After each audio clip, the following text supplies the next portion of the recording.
Now, another myth has to be busted by Mr. Balen Shah, who is supposed to be the Prime Minister, is this country can have a Prime Minister for 5 years. Within 6 months, or maybe just over 6 months, he's gone from being a popular rapper to now the Prime Minister.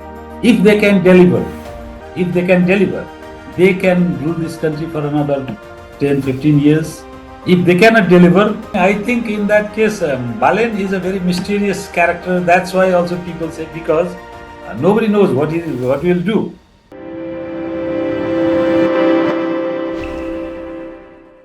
Welcome to FO Talks. With me again is Mr. Kuber Chalise. He's a journalist from Nepal and a consulting editor at the digital news platform called Nepal Khabar.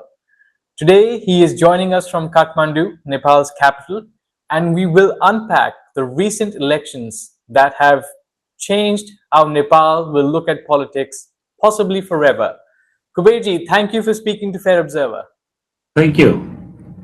So let's start with the election results itself. It looks like Nepal has witnessed a political earthquake after the Gen Z protests, and the reason I'm saying this is because a 35-year-old, Mr. Balen Shah, who was once a rapper, he is an engineer by academics, and he's now going to be Nepal's next prime minister. How did this happen? It's like the Nepali politics has long been in a dilemma that the old political parties, the grand old parties, as we say, they have been not able to deliver to the people's expectations. But since they have contributed a lot in the past for the freedom of this country, to transform this country into the federalism, and all these last 70 years, they have been fighting for a cause for the people's right and people's freedom and sovereignty of this country, and to turn this country into federalism. So at one point of time, their mission was completed. Let's say by 2015, when we had this new constitution, then their mission was completed. Then they should have transformed their parties according to the expectations of the people, which they failed. And they continued in the government as if it's a normal time, as if everything, the business as usual, which has their this vision or this target, this goal. They were moving without any exact goal where they are going, because they have achieved what they wanted since last 7 decades. Then there is this dilemma about themselves within their parties also. What is their ideology, what they are doing, about their performance, a lot of questions about corruption and all these things, Nepo baby, Nepo kids, all these things. So this was going undercurrent in the society, but these political parties never thought that the people will react so hugely that from ballot they can be totally ousted from the political scenario. So this is not overnight incident. Actually, it has happened because of especially last 1 to 2 decades, bad performance, bad governance, corruption, and all this nepotism, red tapeism. So this has become a deathbed for the old political parties actually. Kuberji, the last time I spoke to you, it was in September 2025. And I remember when I was speaking to you is when the protests were happening, the Gen Z protests were happening. And during our interview, Prime Minister Oli's government was forced to resign. He left the Prime Minister's office. The visuals were stark because the parliament was up in flames. The Prime Minister's office was up in flames. Previous Prime Ministers were attacked. Many lost their lives. How were the elections like this time? Was it violent? Were there any instances of chaos, of protests, or was it largely peaceful? Actually, it was a miracle. You can say a miracle also. This election, we were also thinking that there will be a lot of problem, a lot of clashes, a lot of security issues during the election, because last time you mentioned, we were talking, that was exact the day of September 9. I still remember. And during our interview, KP Sharma Oli, the then Prime Minister, had forced to resign and flee out of Balwatar in the army helicopter to save his life and to save his party and to save the Balwata residence of the Prime Minister's office. But since then, within 6 months, this election happened. So we were thinking that this will not be a normal election, first thing. But what it turned out to be like other regular elections in last time when we had. So there were actually less violence in this election compared to last regular elections, though it was not a regular election. And comparatively, it was peaceful and free and fair election. The opposition party, the KP Sharma Oli, who was prime minister, was forced to resign due to that protest, Gen Z protest on 9th of September, who was forced to flee out of prime minister's residence. He also accepted the result the day before, and he said, okay, we respect the people's mandate. Whatever people has voted, we respect that, and the election was comparatively free and fair. So the one of the major opposition, the then prime minister who was forced to flee, he himself accepted that. That means it was a largely successful election, and thanks to the current prime minister, now she's caretaking prime minister, Sushila Karki. She was the first woman chief justice also. So though her cabinet is still under question about the legality and constitutionality, but she brought all these things back, and now Nepal's constitution will be back on track. Maybe within a week after this procedures of election will be completed, then she will hand over the government to the elected government. She will hand over this government to the elected one, and the constitution will be back on track. Right. So what has really happened in this election? And before I speak about Balen Shah and the Rashtriya Swatantra Party, I just want you to speak of the grand old parties first. And in that, I'm talking about Nepali Congress, I'm talking about the Communist Party of Nepal. Of course, were they allowed to stand in the elections? Because when you look at Bangladesh, one of the grand old parties, the Awami League, was not allowed to contest elections after the government was thrown out. And one of the reasons that the Bangladeshi youth did not allow Awami League is because they were upset with them. And that's, I mean, they forced Sheikh Hasina to resign and flee the country. She's still taking refuge in India. Something similar transpired in Nepal, except then Prime Minister Oli did not come to India. But was he allowed to run again? Were the other parties allowed to run again? Yes, of course, because that is one. Most of the people outside in the West, actually, they compare Nepal and Bangladesh and Sri Lanka, all these things in politics. But there is a very stark difference between Bangladesh, Sri Lanka, and Nepal. First of all, in Nepal, we have this, I think this is the society that is very much liberal than Bangladesh or Sri Lanka or any other country, because not only in this, after this Gen Z protest, it was so violent, though, but during the earlier protest also, during the regime change, when we changed the country from autocratic rule, one party rule, to the multi-party system also, then also the old parties were there, the panchas, what we say, the old parties cadres, they formed the party and they took part in the election. So that is one of the beautiful thing about Nepali society. We accept, we don't have that much resistance about the parties, old parties taking part in the election. So in this election also, like you said, in Bangladesh, they banned this old party to take part in the election. But in Nepal, nobody banned, not a single party. Everybody took part, though there was initially, they didn't want to take part in the election because they were under fear that they might be attacked or something like that. But it was comparatively a peaceful and violence-free election. So they took part. Surprisingly, Nepali Congress, the largest party, got second now this time, because Rashtriya Swatantra Party got maximum, almost two-thirds in the lower house. There is upper house and lower house. Our parliament is bicameral, upper house and lower house. In upper house, Rashtriya Swatantra Party has not a single member. But in lower house, for which this election happened, they, out of 275 total seats, in 275 also, 110 is proportionate representative. That is going on now. Within 3 days, that will be declared. But how many seats they got now? The calculation has come in the direct election. First past the post, we say FPTP. In that, Yes. for 165 constituencies, the election happened, and all the political parties like Nepali Congress, Nepali Communist Party of Mr. Prachanda, and CPM UML of the then Prime Minister KP Sharma Oli, they all took part. And out of 165 total direct election, Rashtriya Swatantra Party won 125 seats. Means out of 165, 125 won by Rashtriya Swatantra Party led by Ravi Lamichhane and Balen Shah. And Yes. second is Nepali Congress, which used to be the first largest party, now second. That won only 18 seats. And third is CPN-UML of Oliji, KP Sharma Oliji's party. That won only 9 seats. And then fourth was Nepali Communist Party of Prachanda ji, which won only 8 seats.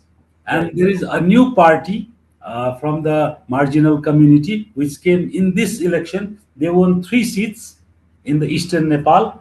And the grand old party that we say from the very beginning, the from Panchayat era, Rashtriya Prajatantra Party, which has a lot of support from the king monarchy also, which they say it is the monarchist party. They won only 1 seat out of the 165 direct election. So this is the direct elections result of 165. Now, of 110, the seats have been divided by the election commission, and election commission has asked the political parties to send their list. They have already submitted the list, but there is cluster, Uman, Madise, Janjati. You have to calculate all these. So they will give the number. RSP will get 57 seats out of 110 in that PR system, and Nepali Congress will get 20, and CPN-UML will get 16. So Nepali Communist Party of Prachandaji will get 9, and this the new party, Shram Shakti Party of the marginalized community, they will get 4 seats, and our Rashtriya Prajantra Party will get only 4 seats. So in that way, the composition of the lower house will be now, I think, Rashtriya Swatantra Party will have 182 seats out of 275. Almost two-third. To be two-third, Yes. you have to have 184. Now they have 182. And then in the lower house only, Nepali Congress now total 38 seats with PR and direct, and CPN-UML 25. And Prachandaji's Nepali Communist Party has 17. And this Shram Shakti, the new party, has 7. And the Rashtriya Prajantra Party will have 5. And there is one independent candidate who was minister also in this government, this Sushila Karki government, Mr. Mahavir Pun. He himself, he fought alone as a free candidate, and he won. So 1 seat. So out of this 275, this is the mathematics now. But Right. most of the people say this is two-third majority for RSP, but when we say two-third, it will have to have the seats in the upper house also. But Right. I told you, in upper house, RSP, Rashtriya Swatantra Party, has no seats. No, they don't have any representation. So they are only in the lower house. So when we talk about total two-third majority, they will not have. Like if they want to change the constitution, they cannot. Right. But if they want to run a government, they can run They- government for 5 years, smoothly, stable government, if they want to now. Because in last 35 years, we have 32 governments. So nobody is sure that this new party will also run the country for 5 years continuously, majority government. But Yes. here it comes like majority versus maturity. Majority versus maturity is a major question right now. Will this government be able, this Rashtriya Swatantra Party will be able to run this country for 5 years, because they have comfortable majority. They can do anything they want to do except Yes. for constitution change, because the people's mandate is very clear. You run the government for 5 years, give us political stability, stable government, but do not touch the constitution. Yes.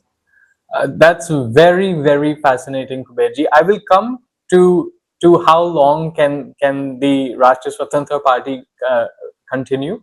I'll come to that later. But before that, it's very fascinating what Nepal has shown to the world, because when you look at September 2025, the youth of Nepal, the young Nepalese, they wanted change, and the main reason they wanted change was they cited rising corruption, they Yeah. cited nepotism, and Yeah. they cited a government that wasn't really working for the people.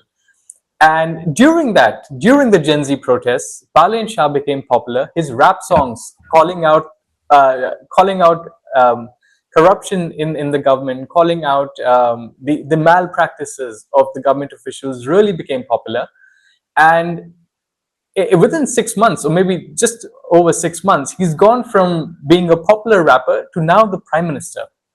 And what's really even more fascinating is that in a world right now where nations are choosing leaders that are a lot more senior, if you look at my country, for example, India, our prime minister is more than 75 years old. If you look at Xi Jinping in China and Putin in Russia, they're both more than 70 years old. If you look at the United States, the so-called oldest democracy in the world, Donald Yeah. Trump is the oldest Yes. Yeah. president. And now you've got Nepal, a 35-year-old prime minister. How is the country feeling about that? It's like this. Mr. Balen Shah's rise is actually, it's not automatic. He was a rapper. He was doing fine. He's an engineer by profession and rapper. It was going fine. But all of a sudden, in last election, we had the last election. This time we had only the election of the lower house. Last election was the lower house, the provincial election and local election happened at the same time. So in the local election, Balen Shah fought for the mayor of Kathmandu. Kathmandu is the capital of Nepal. So he fought for the mayor of Kathmandu and he won. And that was a surprise for a lot of people because nobody knew him before. He was just a rapper. A few actors or actresses or the entertainment sector knew him, but most of the people didn't knew him. But still, he managed to win and became the mayor. And this time he was not new because he had already been in the mayoral seat for last 3 and almost half years now. So people knew who Balen is.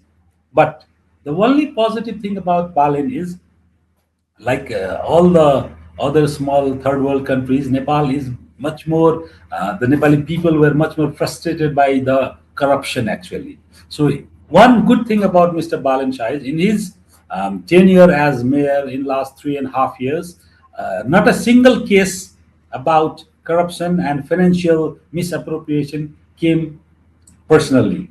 So that was his USP actually. Because of that, everybody thought this boy, this guy can be a perfect leader for the country to lead because he has not been involved in any of the corruption cases. Because a lot of local government leaders like mayors and deputy mayors across the country, if you, I was checking the data of CIA, the Commission of Investigation of this corruption. If we go through that, most of the local government leaders, the mayors and deputy mayors, have been indicted of corruption, and a lot of cases against them is going on in the Supreme Court and Special Court and various courts. So this person was out of that. So he was clean. That clean image of his is very much a very good USP for the RSP. He was actually not in the Rashtriya Swatantra Party before. He joined only a week ago before the election to the he joined the Rashtriya Swatantra Party and he led that Rashtriya Swatantra Party, which had 20 seats earlier, to now 182 seats, comfortable majority, almost two-third majority, only less by 2 seats in the lower house to this position because of its clean image and he speaks less. A lot of leaders, our old leaders, have this habit of speaking, giving a lot of sermon and preaching and saying do this, do that, but they don't do when they are in the position. But this person, he speaks very less, and he is a kind of mysterious character actually.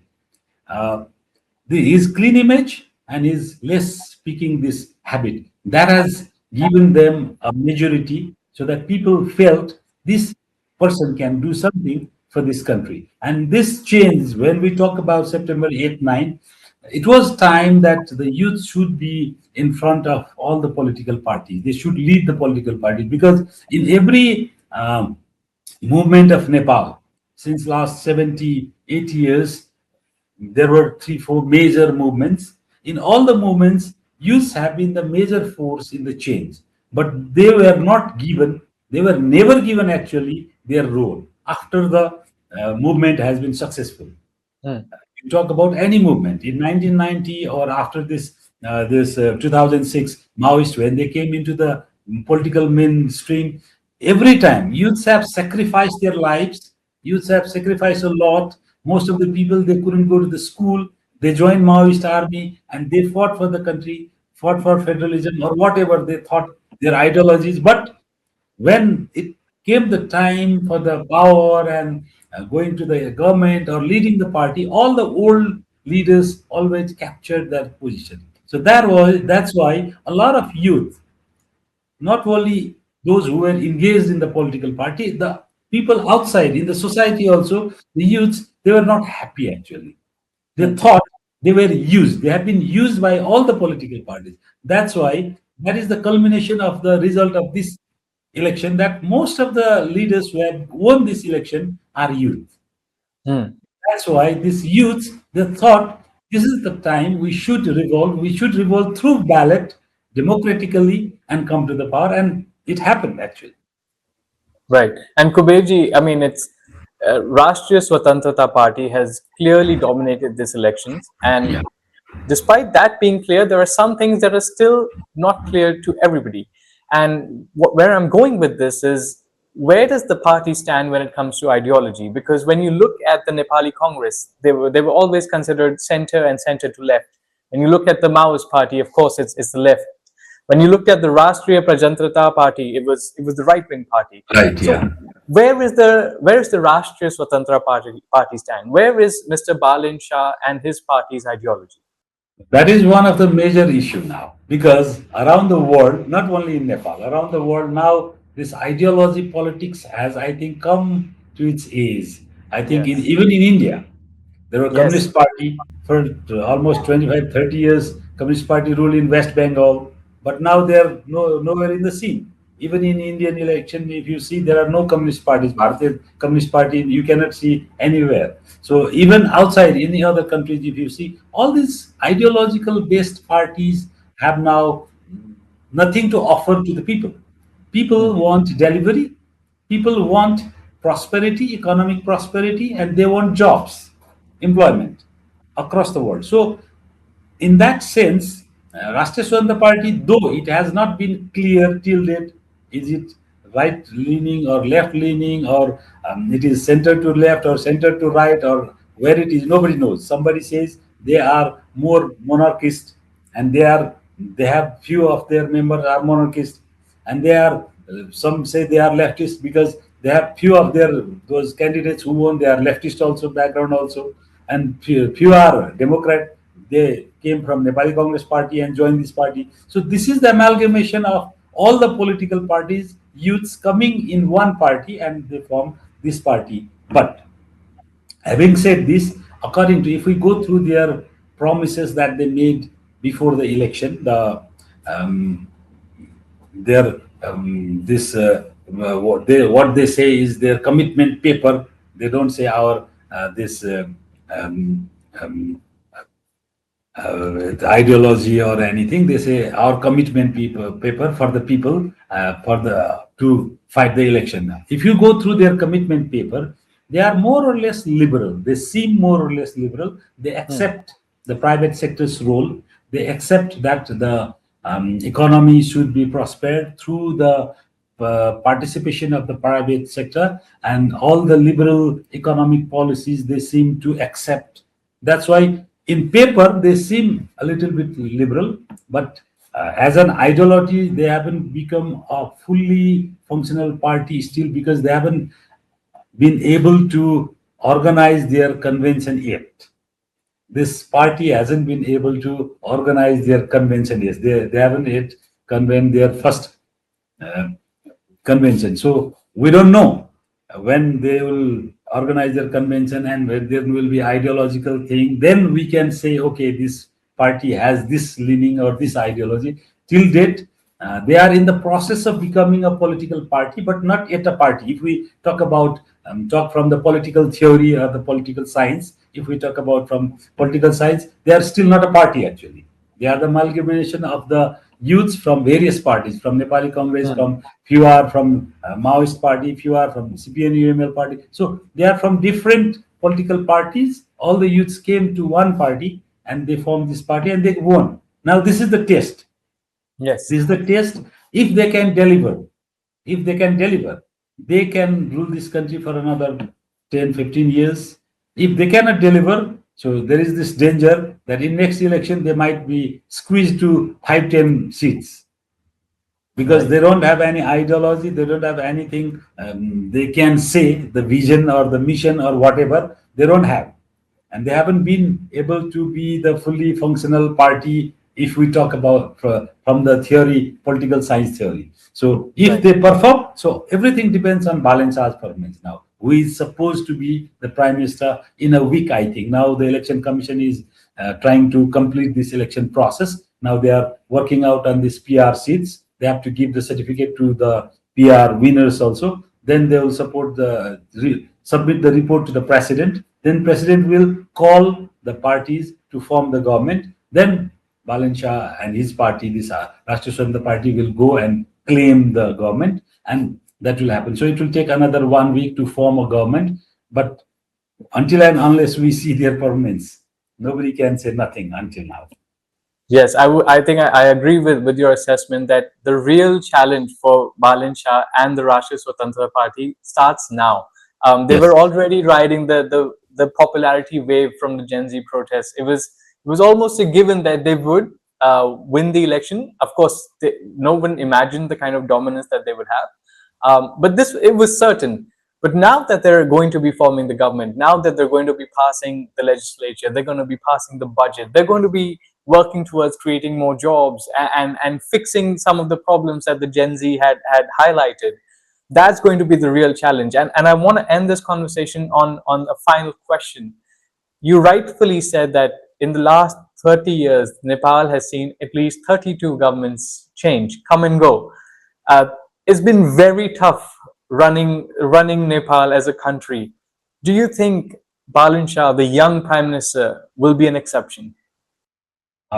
Let's hope, because he has a comfortable majority. That means he can run this country. People gave him the mandate to run this country for the next 5 years. Because what we used to say is, under this constitutional arrangement, not a single party can get majority. Till date, we have been saying that since last 10 years. But this myth has been busted. So any party can get majority under this constitutional provision also. So this is one myth busted. But now another myth has to be busted by Mr. Balen Shah, who is supposed to be the prime minister, is this country can have a prime minister for 5 years. Because in Nepal's history, let's say after 1990, because before 1990 it was autocratic system, only one party system. So after 1990, not a single government has run for 4 years. 5 years was the mandate. The longest government was one, Girija Prasad Koirala ruled the country. He had the majority, Nepali Congress majority government, and Girija Prasad Koirala was the prime minister. He ran the country for almost 3.5 years, and he went for the midterm poll. And then second was recently Mr. KP Sharma Oli, his CPN UML and Maoists, they joined and they fought the election. They got almost magical number like this, almost majority, two-third majority in the House, upper and lower House also. They could have changed the constitution also if they wanted to do some good to the country, but they also couldn't run the country more than 39 months. So it's also 3.5 years. So this is the real challenge for this time, for this new government, to run the country for 5 years. And I think we have busted so many myths. So I hope that this myth will also be busted, that Nepal cannot have a government for 5 years. So I think this myth could also be busted, because he has opportunity also.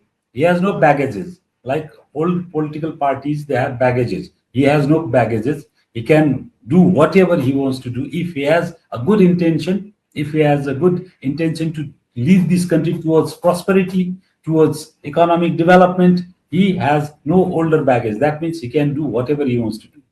So in that way, and it also depends on how cooperative will be the Rashtriya Swatantra Party, because that party is not his. He joined that party recently. So that party from the very beginning has been in controversy. The president of that party, Ravi Lamichhane, he has a lot of cases, court cases on cooperative fraud and anti-money laundering, which is very serious offense actually. He cannot become minister or prime minister, Ravi Lamichhane himself, because of that cases, money laundering cases. That is very serious offense. So this whole party, Rashtriya Swatantra Party, has a lot of members, and most of the, not most of the, few of the members who have won may not be the in the parliament because of their cases, old cases. But for Balen Shah, there is nothing. He has a clean image, and he has that wish to do some good to the country also. But the important thing is how he manages our geopolitical situation. Now, this is very important for the time being for Nepal, since the global geopolitics is shifting its basis, and we don't know till now where it is moving towards. The Middle East tension, how it will go, and how what impact it will have in the global order.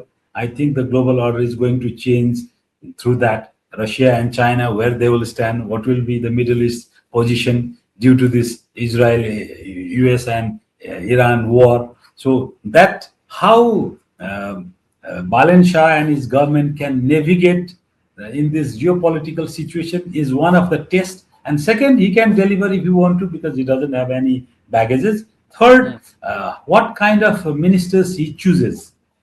Most of the young candidates who have won the election, MPs, the young MPs, they are very good MPs also who have won from this election. The LSE graduate, London School of Economics graduates are also there. Harvard graduates are also there. Very good, educated young people have come to the parliament now. So out of them, if he chooses good people to lead in the government, he has a better chance of leading this country for 3 hours and bust another myth that there is no permanent government or there is no political stability in Nepal. He can do that if he tries to navigate smartly, but it depends how smartly he does, and depends also on the Rashtriya Swatantra Party, how much help he gets from the party itself. I think the foreign policy factor is really going to be a challenge, because Yes. Nepal is a small but beautiful country in the Yes. Himalayas. Rough terrain, its life is tough in the upper reaches of Nepal. Of course, Nepal has got two really big powers, China to the north, India to the south. Nepal depends on both, not just for trade, but for things like gas, for oil, and given the crisis in the Middle East because of the war in Iran, India is already facing a crunch in LNG, Yes. in gas, in oil. I'm sure Nepal will also soon be facing the crisis, even though India has said that it would be sending, it will not stop or it will not halt deliveries of LNG and gas to Nepal. The But government it's has a very, started cutting down the supply of gas, LNG, yes, since it's a yesterday, very so difficult it will feel situation. the heat. Yeah, the whole world will feel the heat. We'll also feel the heat. Yes, and I think one factor here that that India, at least the foreign policy machinery in India is looking out for, is the famous picture of Balen Shah with the Greater Nepal map behind him, which has parts of India included in Yeah. Nepal. I don't know whether that's a foreign policy Balen Shah will. That is that thing. I think in that case, Balen is a very mysterious character. That's why also people say, because nobody knows what he'll do. Right, Is very unpredictable, and that right. is strength also. That is weakness also. How he plays, Yes, how he navigates is very important. That's why I say how he plays, that how he navigates is very important, because he is very unpredictable, and that's strength also. That's weakness also at the same time. absolutely. And I think it'll be very important for even the youth in Nepal to see and be more active in how Nepal will now conduct its foreign policy, because the global order is such right now that everything is in turmoil and everybody will be impacted, especially countries like Nepal and Bhutan. But thank you very much, Kuberji. It was always a pleasure speaking to you, and you always bring such beautiful insights and analysis of what's happening in Nepal. And thank you again for speaking to Fair Observer. Thank you. Thank you. It's a pleasure to talk to you. Thank you. Namaste. Namaste. Join the conversation at Fair Observer and subscribe to our YouTube channel.